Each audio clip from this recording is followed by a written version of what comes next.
আজকের গল্প অন্য ভুবন। গল্পটি লিখেছেন বাসুদেব চ্যাটার্জি। সবে নতুন চাকরিতে জয়েন করেছে সুবিনয়।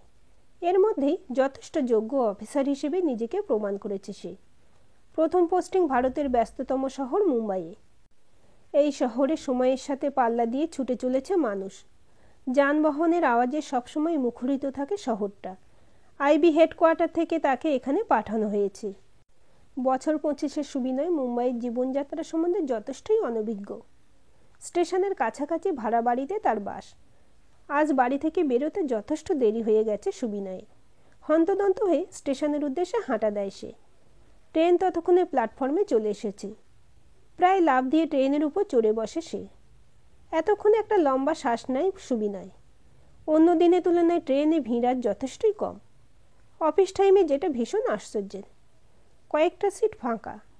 তারই একটাতে গিয়ে বসে সুবিনয়। তার মুখোমুখি সিটে 3টে মানুষ, মাঝখানে একটা কম বয়সী মেয়ে। বয়স হবে 17 কি 18।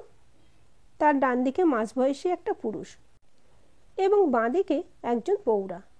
সুবিনয়ের নজর যায় মেয়েটির দিকে। দীঘল চোখ দুটোতে আঁধার ঘনিয়ে এসেছে। অপার শূন্যতা সেখানে বিরাজমান। মাঝে মাঝে অদ্ভুত অন্তর্ভেদী দৃষ্টি নিয়ে সুবিনয়ের দিকে তাকাচ্ছে সে, যেন তাকে কিছু বলতে চায়, কিন্তু বলতে পারছে না। একটা স্টেশনে এসে ট্রেনটা দাঁড়িয়েছে। স্টেশনের নামটা পড়ে সুবিনয় আঁতকে ওঠে। বুঝে যায় অনভিজ্ঞতা এবং তাড়াহুড়োর কারণে সে ভুল ট্রেনে চেপে বসেছে। এখন উপায়? নেমে পড়বে নাকি? গেটের দিকে দুপা বাড়িয়েও থমকে দাঁড়িয়ে পড়ে সে। মেয়েটা অদ্ভুতভাবে তার দিকেই তাকিয়ে আছে। কি অসম্ভব মায়া সেই দৃষ্টিতে। সুবিনয় সেখানেই দাঁড়িয়ে পড়ে। অদৃশ্য এক শক্তি তাকে এগিয়ে যেতে বাধা দিচ্ছে মনে হচ্ছে। অনেকক্ষণ এভাবে কেটে গেছে, সুবিনয় নিজেও জানে না। সম্বিত ফিরে আসে। ট্রেনটা যখন হালকা একটা ঝাঁকুনি দিয়ে থেমে যায়। গন্তব্যের শেষ স্টেশন এসে গেছে। যে কয়েকজন যাত্রী ছিল তারাও ধীরে ধীরে নেমে পড়ে। মাঝবয়সী পুরুষটি মেয়েটার একটা হাত শক্ত করে ধরে নেমে পড়ে স্টেশনে। প্রৌঢ়া তাকে অনুসরণ করে। আবার সেই অমোঘ আকর্ষণ সুবিনয়কে নামতে বাধ্য করে। মেয়েটাকে মাঝে রেখে পুরুষটি ও প্রৌঢ়াটি হেঁটে চলেছে। সুবিনয় তাদের পিছনে। বেশ কিছুটা নিরাপদ দূরত্ব বজায় রেখে চলেছে সে। মেয়েটা মাঝে মাঝেই পিছন ফিরে সুবিনয়কে দেখে নিচ্ছে। সুবিনয়ের পিছনে আসাটা তার কাছে যেন ভীষণ প্রত্যাশিত। স্টেশন চত্বর পেরিয়ে একটা গলির মধ্যে ঢুকে পড়ে তারা। সেই গলির ভিতরে আরও বেশ কয়েকটা ছোট ছোট গলি, গজিয়ে ওঠা বস্তি, ভীষণ ঘিঞ্জি। সামনে একটা পানের দোকান। স্থূলকায় একজন মহিলা পানের পসরা সাজিয়ে বসেছে। মাঝবয়সী লোকটা নিচু গলায় তার সাথে কিছু কথাবার্তা সেরে নেয়। পানওয়ালি ডান হাতে তর্জনী তুলে কিছু নির্দেশ করে। সেই নির্দেশিত পথ ধরে হাঁটা দেয় তারা। সুবিনয় সেখানেই দাঁড়িয়ে পড়ে। এমনিতেই অনেকটা পথ সে এসে পড়েছে, আর এগিয়ে যাওয়া হয়তো ঠিক হবে না। অনেক কিছুই ঘটতে পারে। নিজের মগজটাকে খানিক শান দিতে থাকে। এগিয়ে যায় পানের দোকানের দিকে। এক প্যাকেট সিগারেট কিনে তার মধ্যে থেকে একটা অগ্নিসংযোগ করে আয়েশ করে ধোঁয়া ছাড়তে থাকে। পানওয়ালি অদ্ভুতভাবে জরিপ করে নিচ্ছে সুবিনয়কে। বাবু, লাগবে নাকি নতুন পাখি? এতক্ষণ ধরে তার চোখের সামনে যা কিছু ঘটে চলেছে তাতে পানওয়ালির এহেন প্রশ্নে সুবিনয় বিশেষ আশ্চর্য হয় না। পানওয়ালিকে মাসি বলেই সম্বোধন করে সুবিনয়। তেমন কেউ আছে নাকি মাসি? কেমন লাগবে সেটা বলো বাবু। যেমনটি বলবে তেমনটি পাবে। মাসির মুখে চটুল হাসি। একদম নতুন ফ্রেশ মাল লাগবে। আছে? সুবিনয় দক্ষ খেলোয়াড়ের মতোই খেলে চলেছে। প্রায় রোজ নতুন নতুন পাখি আসে। যাওয়ার আগে এখানকার জল হাওয়াতে গড়ে পিটে নেওয়া হয় কি না? বেশ, তাহলে সেই রকমই জিনিস আমার চাই। শিবে, ও শিবে! পানওয়ালি গলা চড়িয়ে হাঁক পাড়ে। মাসির গলার আওয়াজ পেয়ে রোগা ডিগডিগে গরনের একটা ছেলে সামনে এসে দাঁড়ায়। যা তো শিবে, এই বাবুকে নিয়ে। বেগতিক দেখে সুবিনয় মাসিকে থামিয়ে দেয়। আজ থাক মাসি, অন্য দিন আসবো। মাসিও পোড় খাওয়া, এই লাইনে অনেক দিনের অভিজ্ঞতা, সেও কিছু কম যায় না। পুনরায় সুবিনয়কে পায়ের নখ থেকে মাথার চুল পর্যন্ত জরিপ করতে থাকে। মতলবটা কি বলো তো বাবু? গতিক ভালো ঠেকছে না যেন। সুবিনয় বুঝতে পারে চালে সে ভুল করে ফেলেছে। যে কোনো মুহূর্তে কিস্তিমাত হয়ে যেতে পারে। এবার ঘোড়ার আড়াই পাটা ভীষণ প্রয়োজন। সেই সব কিছু না মাসি, আজ একটু তাড়া আছে। এই বলে পার্স থেকে একটা করে 500 টাকার নোট বের করে মাসির হাতে ধরিয়ে দেয়। নোটটা দেখে মাসির চোখ দুটো চকচক করে ওঠে। সুবিনয় বুঝতে পারে টোপ সঠিক জায়গায় গিয়ে গেঁথেছে।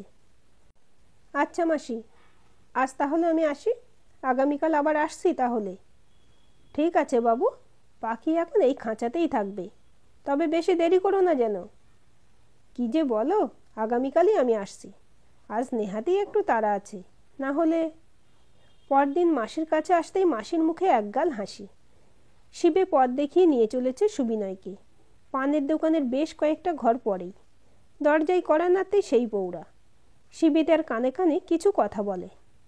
পৌরা সুবিনয়কে ভিতরে নিয়ে নির্দিষ্ট ঘরের মধ্যে প্রবেশ করিয়ে দেয়। ঘরের মধ্যে বিছানায় গুটিসুটি মেরে বসে আছে ট্রেনের সেই মেয়েটা। প্রচণ্ড ভয় যে তাকে গ্রাস করে আছে সেটা বুঝতে অসুবিধা হয় না সুবিনয়ের। কি নাম তোমার? ভীষণ মৃদু গলার আওয়াজে মেয়েটা উত্তর দেয়, বিপাশা। আমি তোমার কাছে এসেছি তোমার কথা শোনার জন্য বিপাশা। সুবিনয়ের কথা শুনে মেয়েটার মুখে অবিশ্বাসের ছাপ। তুমি বিশ্বাস করে আমাকে বলতে পারো? কথা দিচ্ছি এই নরক থেকে তোমাকে উদ্ধার আমি করবই। আমাকে সব কথা খুলে বলো।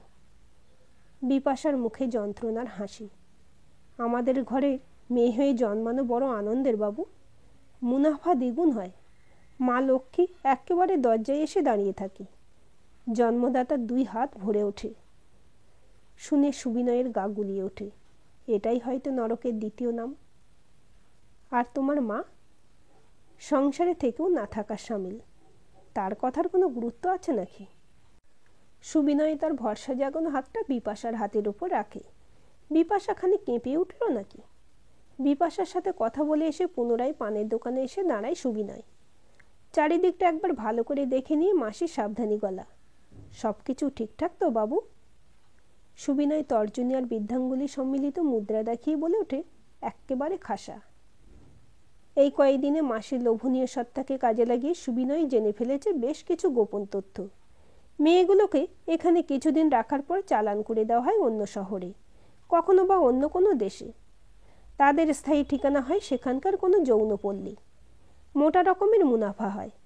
সাধারণত টার্গেট করা হয় দুস্থ পরিবারের মেয়েগুলোকেই। 2 কাঁচা টাকা লোভে মেয়েদেরকে বিসর্জন দিতে পিছপা হয় না বাবা মা। এছাড়াও সম্ভ্রান্ত ঘরের মেয়েরা নির্জন রাত্রিতে নিমেষের মধ্যে শিকার হয়ে ওঠে এই বর্বরদের। এদিকের ব্যাপারটা সামাল দেয় গুড্ডু, ফকির আর মাসি। তবে মূল পান্ডা গিরি, তার নাগাল পাওয়া খুব মুশকিল। চমকে ওঠে সুবিনয়। তাহলে প্রতিনিয়ত এভাবে কত মেয়ে হারিয়ে যাচ্ছে কালের গহরে, তার খবরই কেউ রাখে না। মাসির কাছ থেকে সুবিনয় জানতে পারে নতুন আসা মেয়েটাকে আগামী পরশু বৃহস্পতিবার চালান করে দেওয়া হবে ঠিক রাত্রি 2টোর সময়। স্টিমার ঘাটে সব ব্যবস্থা করা থাকবে। ব্যাস, কেল্লা ফতে। নিজের ঘুঁটি সাজাতে থাকে সুবিনয়। বৃহস্পতিবার সন্ধ্যা থেকে সুবিনয় সাথে জনা কয়েক পুলিশ সাদা পোশাকে স্টিমার ঘাটে চারদিকে ছড়িয়ে ছিটিয়ে অপেক্ষারত। ঠিক রাত্রি 2টো। গুড্ডু ও ফকির বিপাশাকে নিয়ে হাজির স্টিমার ঘাটে। Steamer ready. এই মুহূর্তটার জন্য অপেক্ষা। এতক্ষণ ধরে অ্যাম্বুলেন্স করে থাকা বিশাল সশস্ত্র পুলিশ বাহিনী ঘিরে ধরে গুড্ডু ও ফকিরকে।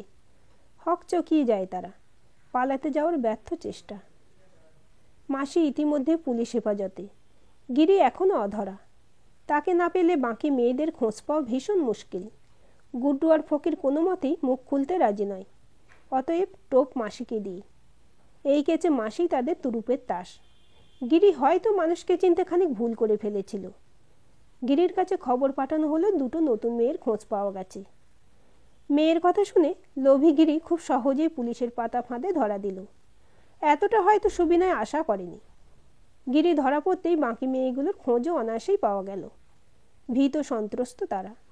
বেশিরভাগ মেয়ে আর বাড়ি ফিরতে রাজি নয়। বাড়িটা তাদের কাছে বিভীষিকার সমান। আতঙ্কের আর এক নাম। মুখে নারী স্বাধীনতার বুলি আওড়ানো যতটা সহজ, কাজে তার প্রতিফলন ঘটানো ঠিক ততটাই কঠিন। সেখানে ফিরে গেলে কপালে হয়তো পুনরায়। তাদের মধ্যে যারা বাড়ি ফিরে যেতে ইচ্ছুক তাদের বাড়ি পৌঁছে দেওয়ার ব্যবস্থা করা হলো, আর বাকিদের ঠাঁই হলো হোমে। বিপাশাকে কোনো মতেই হোমে পাঠানো গেল না। হোমে যাওয়ার কথা বলতে তার দুটো চোখ জলে টলটল। বিপাশা এখনও ভীষণ ট্রমাটাইজড। বিপাশার আর্দ্র চোখ সুবিনয়ের হৃদয়কে পুরো মাত্রায় আর্দ্র করে চলেছে। এতক্ষণ ধরে টানা বলে যাওয়ার পর এবার থামে সুবিনয় সান্যাল। সুবিনয়ের বৈঠকখানার ঘরে এতক্ষণে আড্ডা হচ্ছিল তার জুনিয়র অরূপের সাথে। দেখলে তো অরূপ, আমার এই ভুল ট্রেনে চাপার ফল কি হয়েছিল? একদিক দিয়ে তো ভীষণ ভালো হয়েছিল স্যার। অসহায় মেয়েগুলো আপনার জন্যই রক্ষা পেয়েছিল, না হলে তাদের কি অবস্থা হতো ভাবুন তো একবার। তা অবশ্য ঠিক বলেছ, ভুল ট্রেনে না চাপলে বুঝতেই পারতাম না এই শহরের বুকে ঘটে যাওয়া জঘন্যতম অপরাধের কথা। তবে এর আগে আরও কত মেয়ে চালান হয়ে গেছে সেটা তুমি ভাবো, তাদের তো কোনো খোঁজই পাওয়া যায়নি। সবচেয়ে আশ্চর্যের কি জানো, গোটা কয়েক ছাড়া এই নিখোঁজ হয়ে যাওয়া মেয়েদের বাড়ি থেকে থানাতে কোনো মিসিং ডায়েরিই করা হয়নি। মূল গলতটা কোথায় তাহলে ভাবো। কি আর করা যাবে স্যার, তবে আপনি যেটা করেছেন সেটাও কম কিছু না। এত বড় রিস্ক নিয়ে প্রায় একার হাতে চক্রের পর্দা ফাঁস করেছিলেন। সবই ঈশ্বরের কৃপা। তিনি প্রসন্ন না হলে কোনো কিছুই সম্ভব নয় অরূপ। এটা কতদিন আগের ঘটনা স্যার? তাও প্রায় 15 বছর। কিন্তু স্যার, বিপাশার কি হলো সেটা তো জানা হলো না, একটু বলবেন? আমার কিন্তু ভীষণ কৌতূহল হচ্ছে। সুবিনয় অরূপের কথার কোনো উত্তর দেয় না, রান্নাঘরের দিকে তাকিয়ে হাঁক পাড়ে। কি গো বিপাশা, অরূপকে আর কতক্ষণ শুকনো মুখে বসিয়ে রাখবে? তাড়াতাড়ি জলখাবারটা নিয়ে এসো এবার। বিপাশা?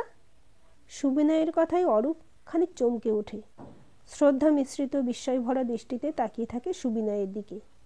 মনে মনে ভাবে, এখানে আসার আগে সুবিনয় স্যার সম্বন্ধে যতটা শুনেছে সে, এখন মনে হচ্ছে সেটা অনেকটাই কম। এমন মহান হৃদয় না হলে সুবিনয় সান্যাল হয়ে ওঠা কোনো মতেই সম্ভব নয়। আজকের এই গল্পটি আপনাদের কেমন লাগলো কমেন্ট করে জানাবেন। ভালো লাগলে অবশ্যই একটা লাইক দেবেন আর চ্যানেলটি সাবস্ক্রাইব করে সাথে থাকবেন।